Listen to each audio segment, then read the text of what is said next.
an information question and answer session. My background is that I have taught in social work, graduate social work programs for many years prior to coming to Empire State College, and I have graduate degrees, master's and doctorate in social work, and I also worked in the field for many years. So I'm hoping that my academic and professional background will be helpful to you as you plan your future career.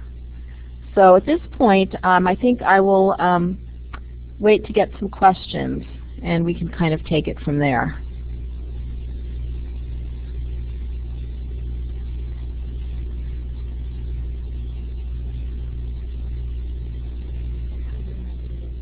One of the things that I have put up here just to kind of get us going is an overview of the New York State Office of Professions definition of social work and the titles used by licensed social workers. And I think that these will be important things to start with, and I'll give you a minute to kind of look over this slide, and then we'll move on to the next one. You can see from the slide that it talks about the professional scope of what social workers do, and this ranges from providing a variety of services, including psychotherapy, to the administration of health and welfare programs. And as you can see, and I'm going to focus on New York State because licensure is a state-by-state process, you can see that there are only people who are licensed can legally use the title licensed masters of social work. And I see we have a question. Can you type it in the chat area, please, and then that way I can respond?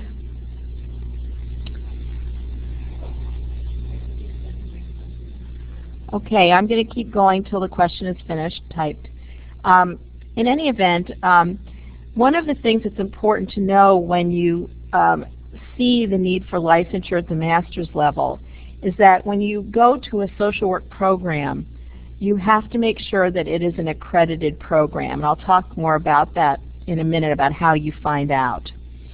But just getting back to social work, you can see at the bottom it says that New York State social workers have earned a Master's of Social Work from an accredited program and also passed a licensing exam. So let me see this question here. I understand there's several nuances regarding the billing of health insurance and other types of insurance for social workers. What are the greatest distinctions in New York State? I'm wondering if you could be a little more specific. I'm not quite understanding what you mean by distinctions.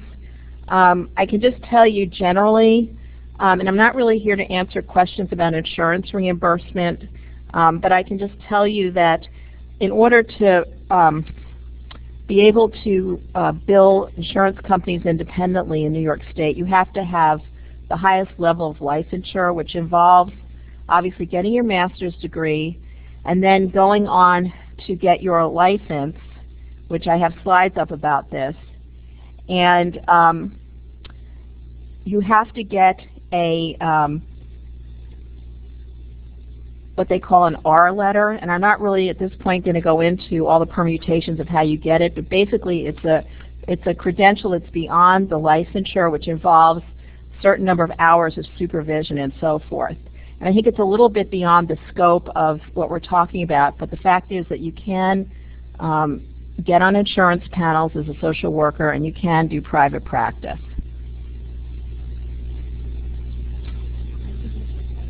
Okay. Okay. Okay. So I'd like to get some questions perhaps as you're thinking about planning your degree about what you might need to include if you're going to go on to a social work program. And I see there's some people that are typing. Besides private practice, where else are social workers in demand? Social workers are in demand, as you can see from this slide that I have up here, in just a range of settings. You can see that social workers work in basically any kind of health and social service setting that you can imagine. I mean, when I was practicing, I worked in community-based agencies for the elderly and mentally ill. Then I spent many years working in hospitals. Social workers work in schools, nursing homes, hospitals, just a whole prisons, I mean just a whole range of settings. It's a very flexible degree, and that's one of the things that I like about it.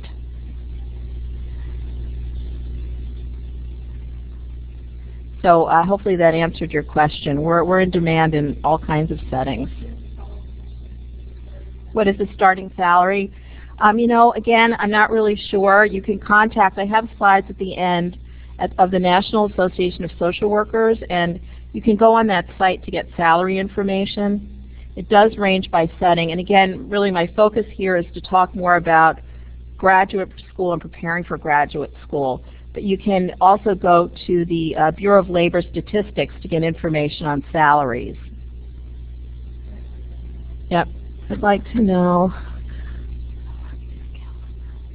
Okay, in terms of a bachelor's, I'm going to assume you mean a bachelor's in social work. And we don't offer that here. That has to be accredited to the Council on Social Work Education. And when you're at the bachelor's level in social work, you can only provide counseling under the supervision of a social worker who's licensed or another licensed mental health practitioner. However, you know, you can do a range of other things at the bachelor's level, but you cannot counsel independently. With a master's degree, with the appropriate licensure and training, you can do psychotherapy, but you do not have a psychotherapy privilege at the bachelor's level. I'm going to go on to Dwayne's question. Getting my master's in counseling, do you suggest I get a master's in social work instead? That's a great question. There, in the current issue of Update from the National Association of Social Workers, they talk about they have a quick comparison of the licensed mental health counselor and the LCSW. And there's a lot of overlap in what people can do. I think that the requirements for licensure for social workers are, if you look at the difference, are a bit more rigorous because there's more clinical experience involved. There's also supervision of clinical experience involved, and there's more field practicum work involved in getting a social work degree. And in addition, in terms of the scope of practice between the social worker and the licensed mental health counselor, the social workers are able to diagnose mental disorders and the counselors are not. They're also able to do assessment-based treatment planning and also to treat serious mental illnesses, and licensed mental health counselors are not. I personally think it may be my bias that getting a master's in social work is better because I think the degree provides, I think, a bit of a richer educational experience and lets you work in a greater range of settings.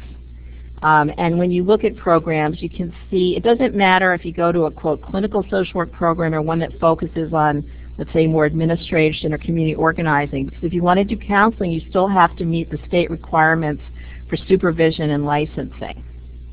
So hopefully that answered your question. If not, be sure to type some more. Nelson's question. At this point, we don't offer an MSW degree program, but they're increasingly online degree, but that's starting to creep into the profession. University of Southern California just started a program, and closer to us, University of New England just started one. So you can go online and look at their programs.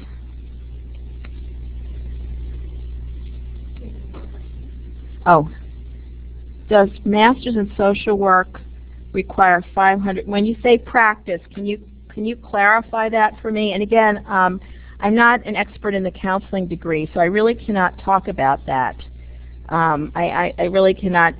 I don't have that degree, and I don't know about it. I can talk about, you know, graduate school and planning for a social work graduate school. So I don't. And I'm not sure exactly what you mean by practice. Do you mean in the actual coursework or afterwards? Again, I can talk about social work. I don't have a degree as a licensed master as a counselor. Practicum hours. Viv 3, can you clarify a little bit? Hold on a second. There's a lot of questions coming. Working in a community, I know here in Florida, in the state license. Your rest of Viv 3 was chopped off. Yeah.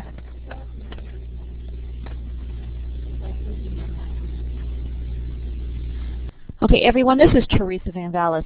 I know we have lots of questions, and Joanne definitely wants to answer all those questions, but it's kind of hard when they start flying and we're not quite sure if the question that was asked, if it's been answered. So again, I'm just going to reiterate, please raise your hand. Wait till you...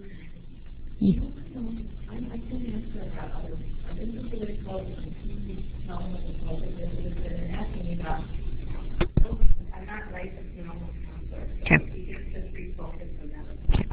All right, so if you could just please raise your hand, then we can address those questions. We most definitely have enough time to answer them. And the second thing is, just to make sure that everybody knows what this particular workshop is about. It's planning for graduate school in social work, okay? So if you're here for another reason, then we're not going to be able to answer those questions. I would highly suggest to talk to your mentor, and maybe your mentor can help you out with some of those questions. Otherwise, just if you could, just please look at, again, planning for graduate school in social work, and how can Joanne answer some of those questions, okay? So I appreciate your attention to that. All right, Joanne, you can start.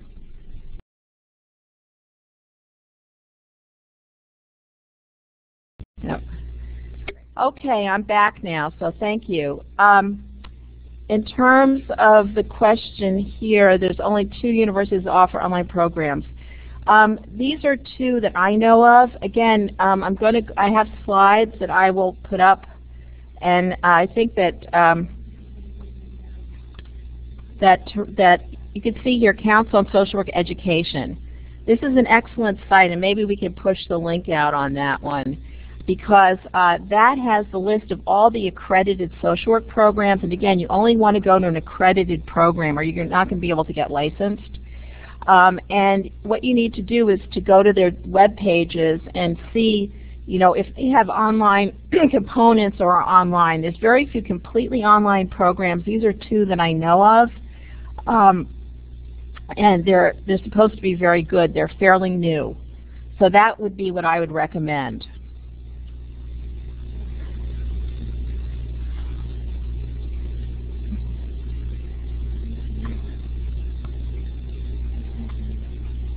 Okay, see there's another question. Let's see, where is it up there? Oh, which 2 were they? No, it's Council of Social Work Education, the top link, the first one on the top. That's okay.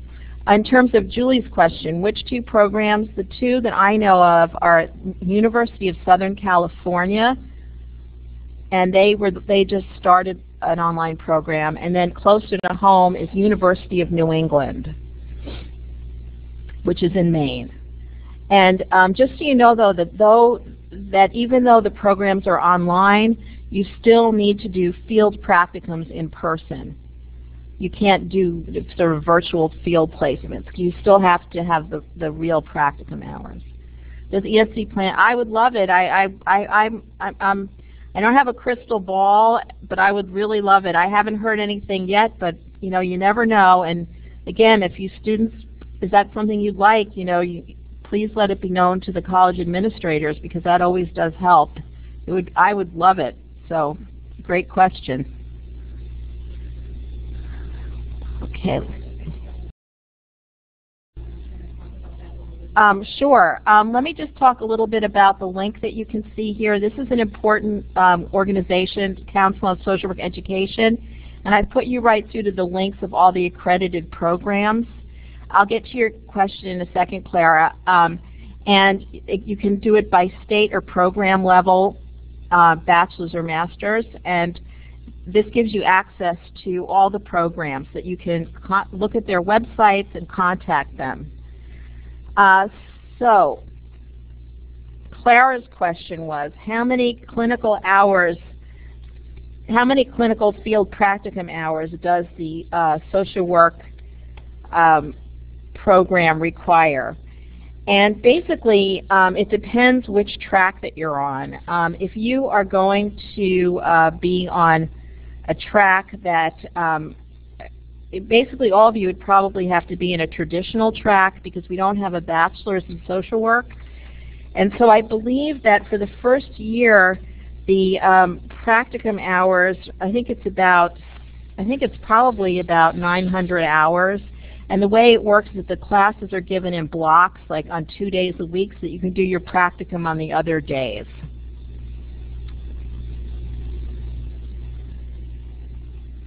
Oh, prerequisite courses. That's a good question. You can have a sound liberal arts background to apply for a social work program. However, you do need to have a course in human biology. You must include that. And they usually do look to see that you have some kind of basic statistics course. As well, also, you will need to have some kind of volunteer or paid experience. I know that they do look for that. So that is another thing. Okay, let's see. The questions are coming here. Hold on a second. Okay, Lisa. Okay. She can't hear anything. Oh, I see.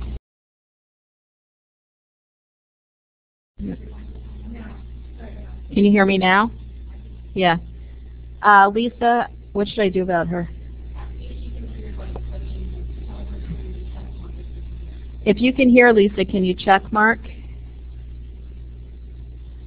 Okay, I'm going to talk to Erica real quick. Does your field work need to be done while you were in? Okay, Erica, you need to do the field work while you're in school, and they have field placement offices, and they set them up for you. It has to be done in school. I mean, it can be done, the hours can vary, but you have to set that up with the field practicum office at the School of Social Work. Can you hear me, Lisa? Can you let me know, dear? No.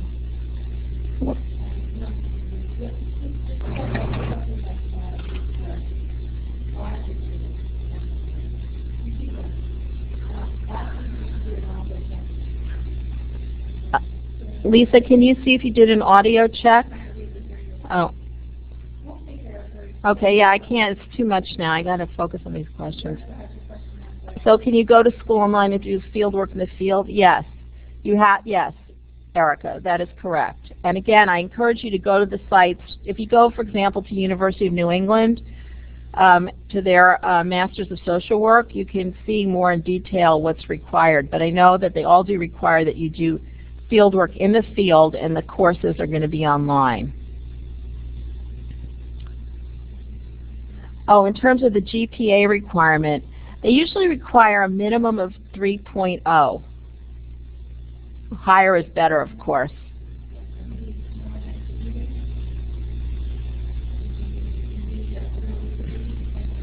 Okay.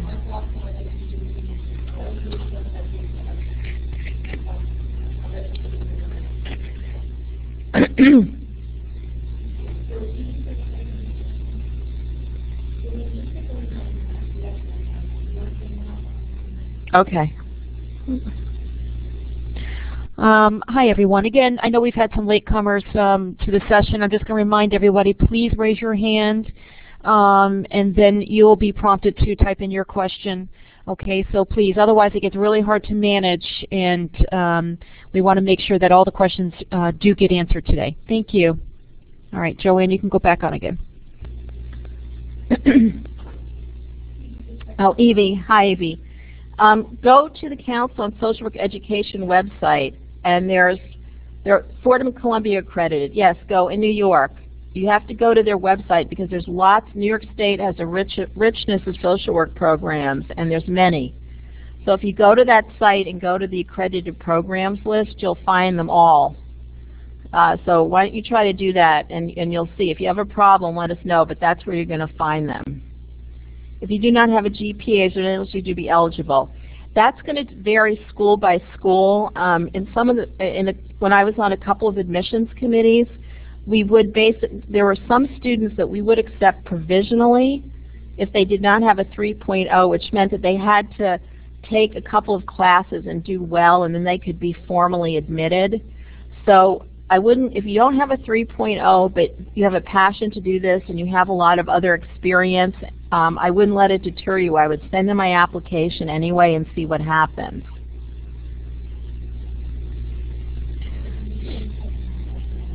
Okay. Okay.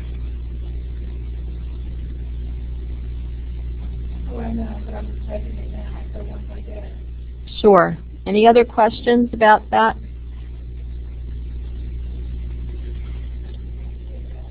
Okay. How long would it take to finish with the practicum? Well, the practicums are built into the degree.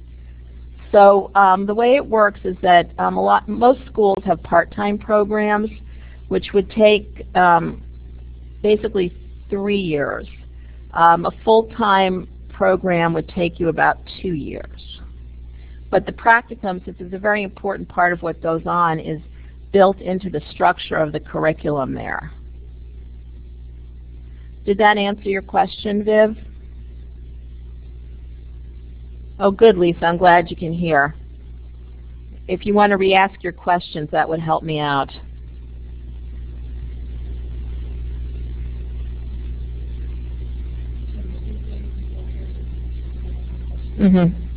Yep. Repeat the 2 courses. Yes, human biology, and they often look for some kind of, statistics course as well. And I have to just say, from my experience being on admissions committees, that you really should have a liberal arts background, which means that you would have an intro to psychology, an intro to sociology, things along those lines. But they definitely also look for a human biology course and a statistics course. In reference to the GPA, is that okay? All right. I'm going to answer Bridget's question. The GPA is the total GPA, not per class, but the total.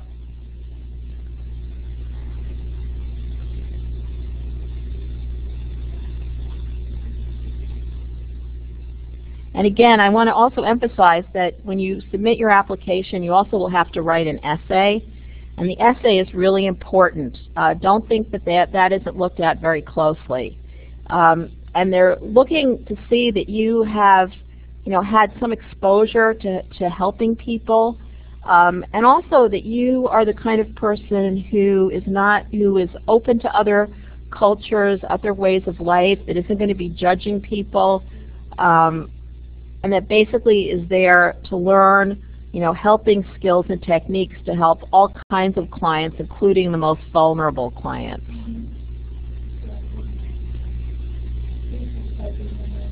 Okay. And I've put up some links. I'm going to move on to the next slide, too, so you can see the Council on Social Work Education is very important. Okay, I'll get to Lisa in a second. National Association of Social Workers is another important site. Maybe we can push that one out for a second. Lisa's question, yes, Lisa, that's correct. Some programs, Lisa, in terms of the human biology course, will let you take it concurrently with your first term, but you have to look at each program's requirements. Now, if you're taking heavy psych courses, you may be able to, there may be enough quantitative material in there that you can use that.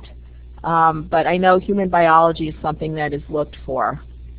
Now, this website here is another important website. It's the National Association of Social Workers. It's the largest professional organization of social workers, and it has 155,000 members, and it's a wealth of information. I encourage you to go on the website and to look around.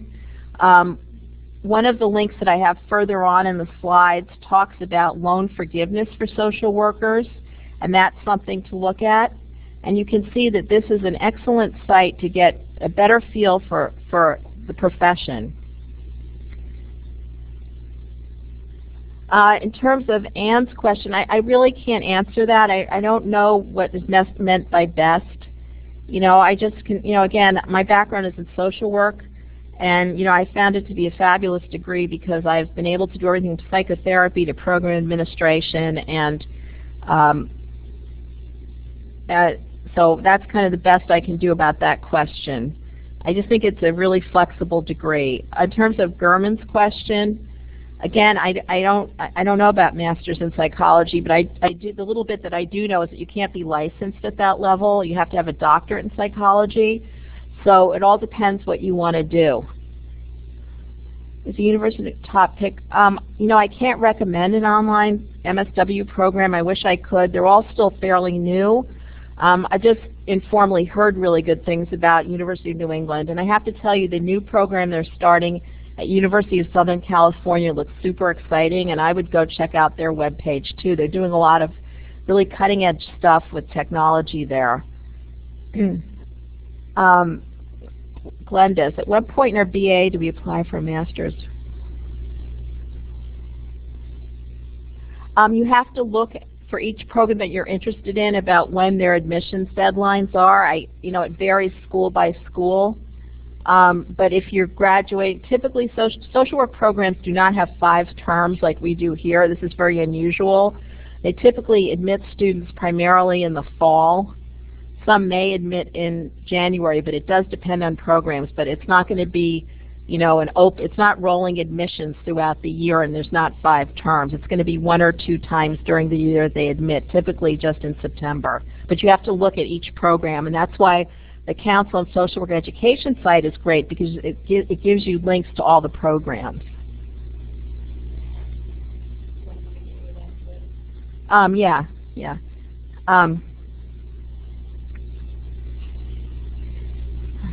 Go on to another.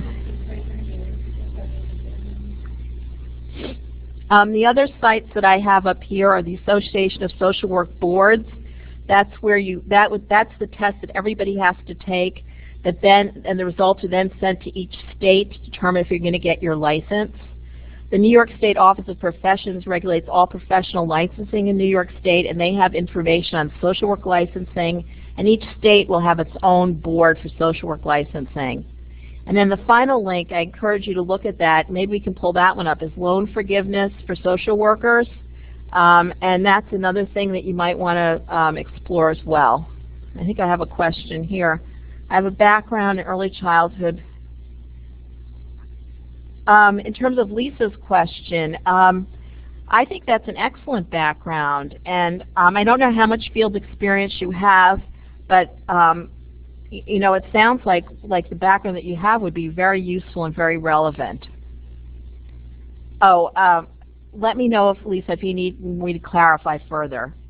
Okay, Gurman. No, well, I haven't heard anything about it yet, but you never know. And again, if students feel that there's a program they'd like, if they make it known, that often does help. I personally would love it. Now this site here is a loan forgiveness site. Thank you, Lisa. Let the administrators know. This is a site that's important too, the loan forgiveness for social workers. And again, I encourage you to, I can't really address it in detail, but I want you to be aware of it. And you might want to copy down the information. There's a phone number here, a Federal Student Aid Information Center, an 800 number that you can call. And you can check it out. Erica's question, is play therapy strictly psychology? Yes, you can do it with social work, absolutely. In fact, you really do need to get an additional credential in that. A lot of times managed care panels, which is the primary way to get reimbursement, want you to have a specific credential there. But yes, social workers are very capable of doing play therapy, and lots of them do it. No, I can't answer about CASC, the addiction stuff. You have to, that's a whole other topic, and that would probably be a good topic for another workshop. So let's keep that in mind. I'm not credentialed in that. It's a whole other world unto itself, but that would be a great topic. Lisa's question, it depends on the program. Some of them require GREs, some don't. It depends on what the university's requirements are to apply for grad programs, and that varies university to university.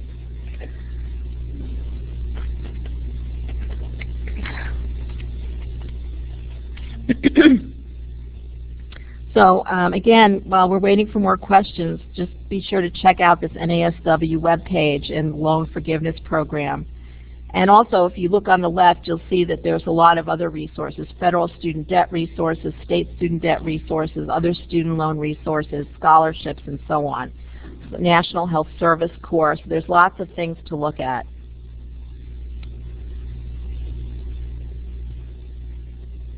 And another area is, if you have an MSW, you also can work for the military, and you do come in at an officer rank, and those are often very interesting positions. If that's something you're interested in doing with your social work degree, be sure to go to the military websites. Those can be interesting jobs, and you can travel all over the world. On the site, play therapy aspects. Well, you'd have to contact an association about play therapy. That's not my area, but I think if you just kind of Google it, something should come up. But as I said, I know lots of social workers who are highly skilled in play therapy, and you certainly can do that with an MSW.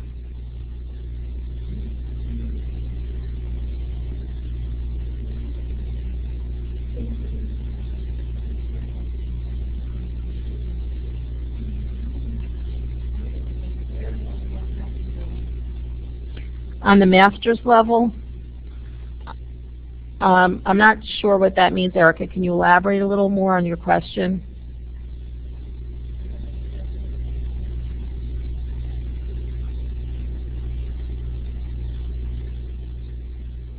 Are you asking me to do play therapy? Again, that's a specialized area, but you cannot, with a bachelor's degree, you don't have a psychotherapy privilege. So again, you may be able to do play therapy if you're in an agency and you're being supervised. That I would think you probably could do, but you will not be able to do it in an independent practice unless you have the master's in social work and the appropriate state licensure to practice independently to do psychotherapy.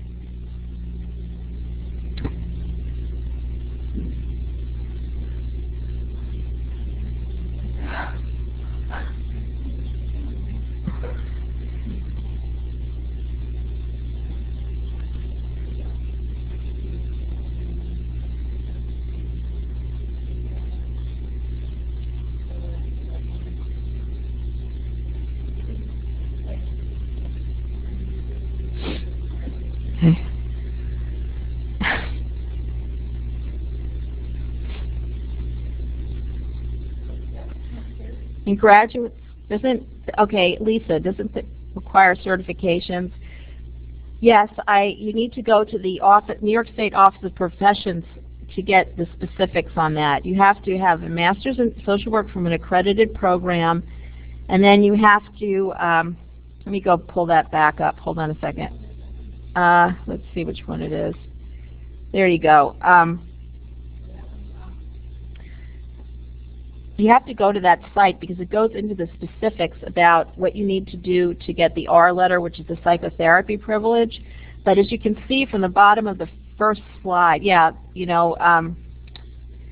bottom of the first slide there, you have to have an LCSW.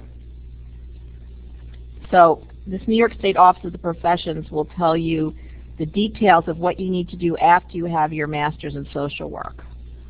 EV, in graduate school, do we need to select a track? That would vary program by program. Some of the schools sort of pride themselves on having greater expertise than others, but you have to remember that these are all accredited programs by the Council on Social Work Education. So there's going to be core content in all programs that they must have to be accredited. These will include things in, human development, in administration, and policy, and all kinds of things. And then after you complete kind of the base requirements, they will have electives that you can do. So again, I encourage you to look program to program. And also another thing, your field placement is a very big and important part of your social work training. Typically the first year in social work school, they will assign you to a placement, But the second year, you can really have a lot of say in the kind of setting that you're in. So if you're specifically interested in, let's say, working with substance abuse, they will try to put you in that kind of setting. What are the main careers? Well, social workers, again, work in just a range of settings. It's a really flexible degree. You can do anything, again, from psychotherapy to administering health and welfare programs. You're trained to work with individuals, families, groups, and communities. So while a lot of social workers do direct practice working with children and families, you can do so many things. In fact, the economic advisor to Vice President Biden is a social worker, and he actually was in my social work class at Columbia, and he focused on policy, and he is now advising the Vice President. You also will find social workers who are in elected office. So there's just a range of things that you can do. Did that answer your question, Clara? And again, if you go to the National Association of Social Workers site, you can get a lot more information about the range of careers in social work.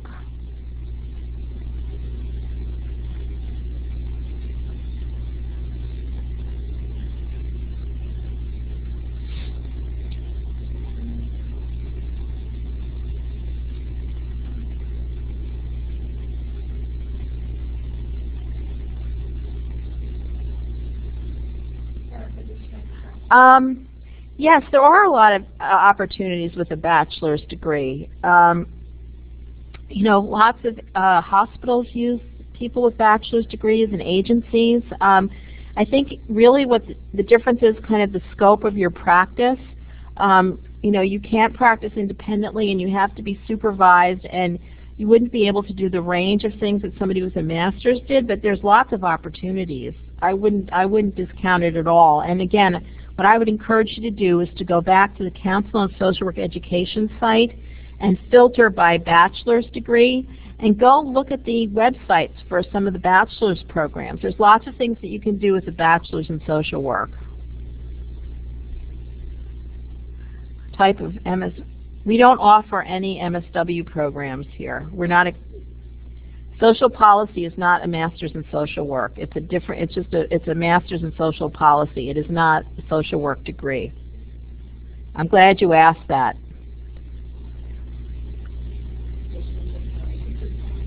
Okay.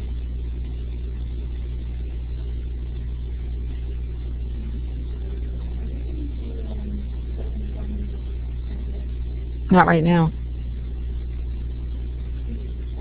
Okay. Yep.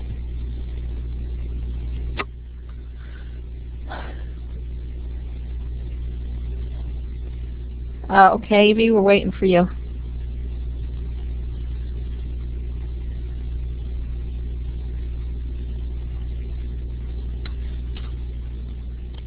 And in terms of Candy, who came in late, I encourage you to go to the Council on Social Work Education website and the National Association of Social Workers to get more information on social work programs. Again, we don't have that here.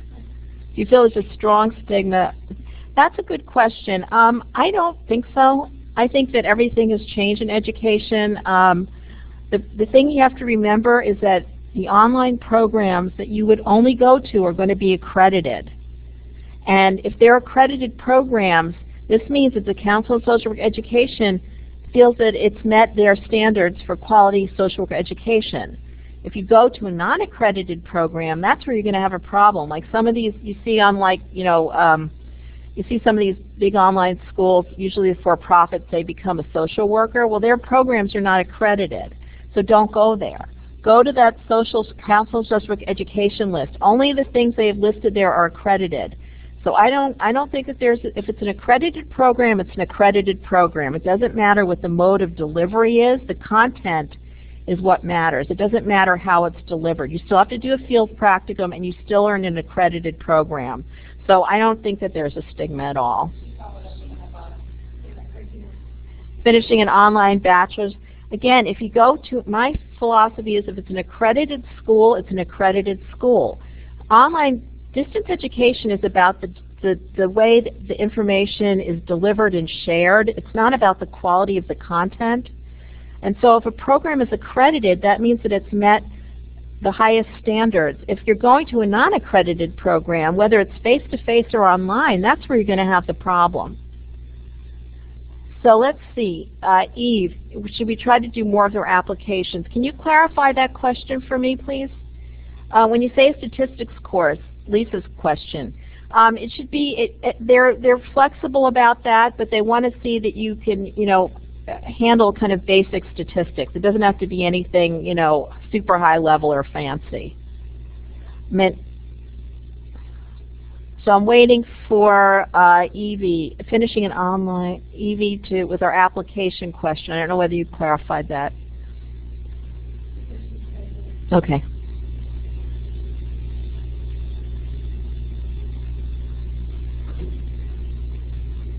Bridget's got something going on.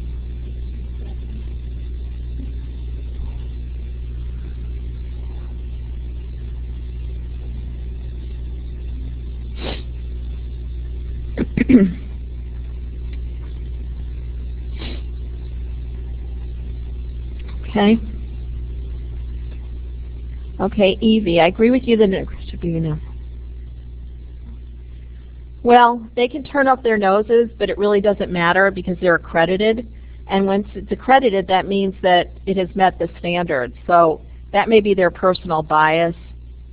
There's nothing, I don't know what else to tell you. If it's accredited, it's accredited. If it's not, it's not. I mean, there's plenty of face-to-face schools that, quite frankly, are low quality. Just because you're sitting physically in a classroom doesn't mean that you're getting a high-quality education. The deal is if it's an accredited program. What did I find? Lisa's question. What did you find about the most challenging about the master's program? I find a lot of it challenging. I think that one of the things that in social work education is that you really are encouraged to develop a lot of self-awareness about your own biases and your own, I think, blocks to helping other people. So I think it's always a challenge to introspect and think about how you can really become more open-minded. It's also quite rigorous because you've got to do a lot of field placement and you've got to do classes. And you're being evaluated both in the field and your classroom work. I've seen a lot of students who do very well in the classes, but they really get a lot of feedback in the field that they need to work on. So I think it's the rigor of juggling the clinical piece, the field practicum with the classroom work, and getting feedback from both those perspectives, not just on whether you can write a great paper. Let me see. Yeah, I need to see the big thing up here. I can't really. Let's see here. Hold on a second, guys. I'm looking here. Okay, Erica, how do we know if it's accredited? You have to go to that site, the Council on Social Work Education, and that will tell you. You have to look it up there. A lot of their websites will tell you, but I would double check. Go to the Council on Social Work Education site.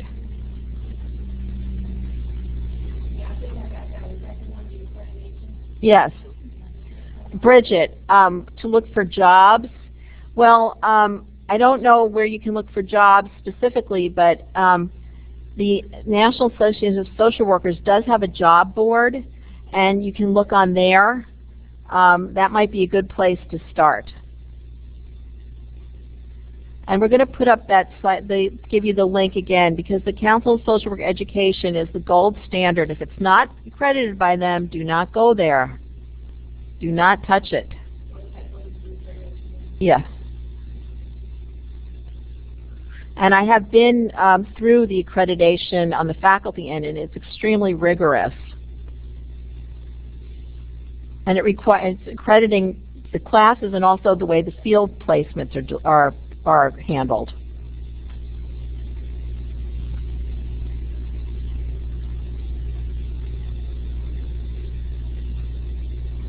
Just want to make sure that answered everybody's question concerning accreditation. If not, raise your hand and we can clarify.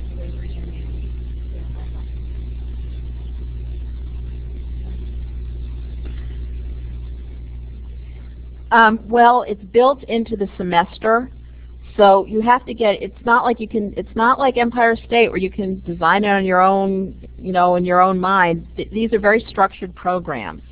So the way it works is that, they usually have classes in blocks, and each class is usually about 2.5 hours long. So you'd go to classes, let's say Monday and Wednesday, and then Tuesday, Wednesday, Thursday, this is for doing it full time, you'd be in your field.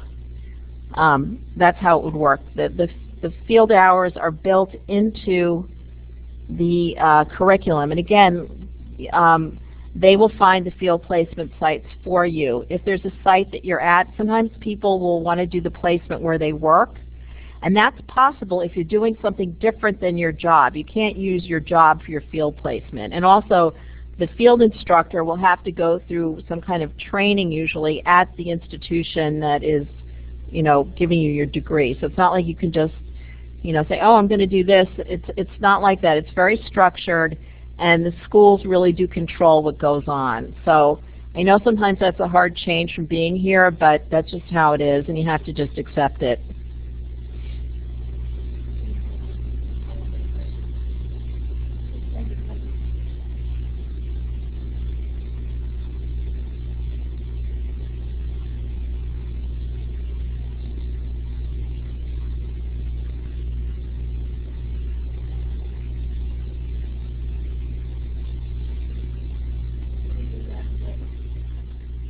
Well, the way it would work, again, I haven't taught in those programs, and you need to contact them individually, is that they're going to figure out a way to do it so that you can do your courses and your field placements, and you need to contact each school about that. They somehow have figured it out because they wouldn't be accredited otherwise. I don't know whether they're doing it that you do a block placement where you're just doing field work and then you do classes, or it's integrated. You'd have to contact each school, but they'll have worked it out, so don't worry. You don't need to figure it out yourself.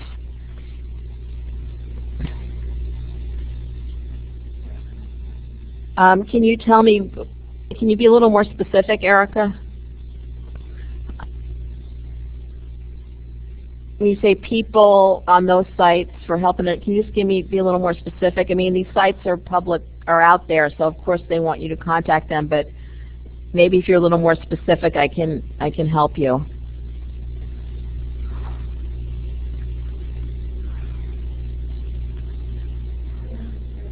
Okay.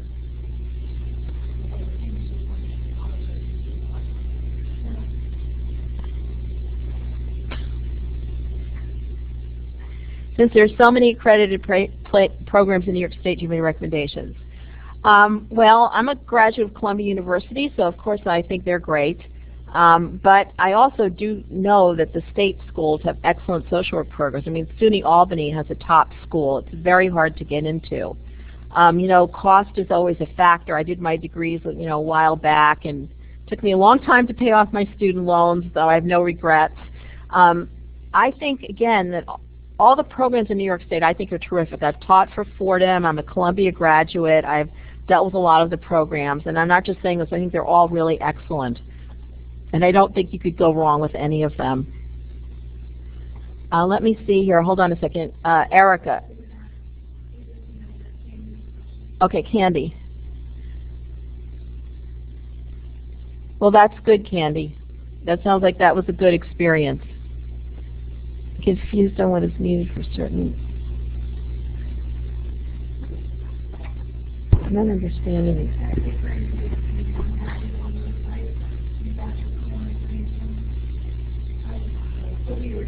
Okay, yeah. Thank you.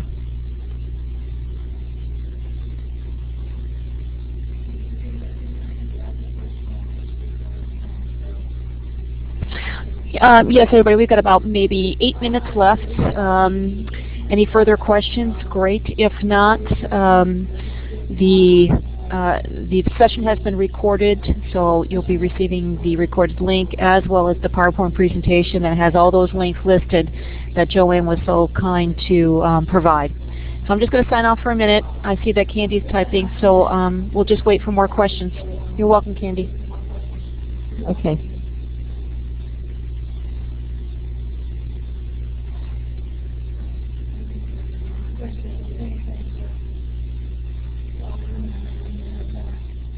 No. Good. I'm glad you found this helpful. And again, check out the sites that I've put up because they really can provide information that you specifically want to know. And I really encourage you also to go to the websites of schools you're interested in, to get the specifics of what they require and kind of what their particular areas of expertise might be.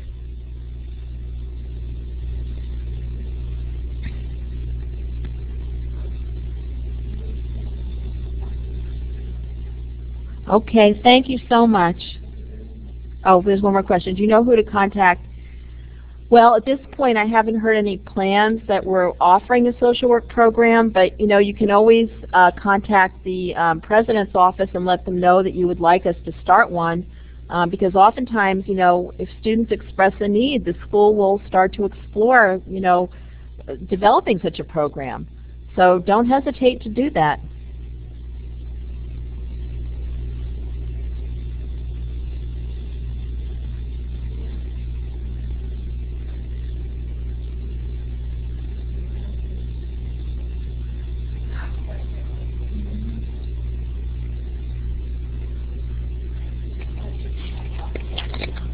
Just wait a couple of minutes in case anybody. Does anybody else have any other questions? Because we're pretty much coming to the end of our time together.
Well, thank you.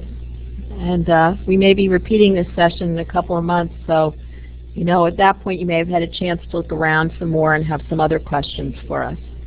So Gail, before we sign off, I noticed that it looks like you're typing, and we just don't want to sign off if you have a question. So I'm just acknowledging that I see that you are using the chat area.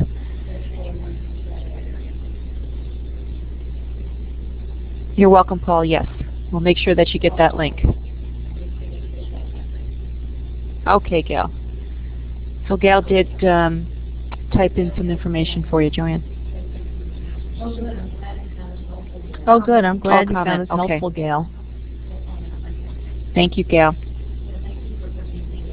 Yeah, thank you for participating, Gail.